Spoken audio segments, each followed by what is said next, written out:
Shoshilinch tezkor xabar.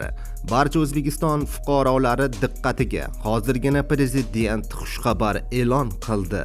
Bunaqasi hali bo'lmagan. Tezda barcha ogoh bo'lsin. Assalomu alaykum hurmatli tomoshabinlar. Tezkor yangiliklardan, birinchilardan bo'lib xabardor bo'lishni istasangiz, videorolik ostiga like tugmachasini bosib, kanalimizga obuna bo'lishni unutmang.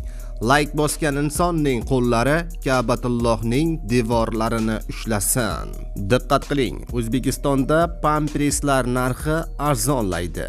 Prezident topshirig'i bilan pampers olib kirishga qo'yilgan cheklovlar bekor qilindi.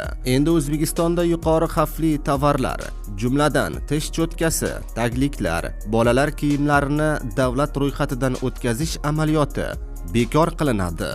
Prezident xavf darajasi yuqori bo'lgan 7 ta tovar guruhidagi mahsulotlarni davlat ro'yxatidan o'tkazish amaliyoti bekor qilinishi haqida ma'lum qildi.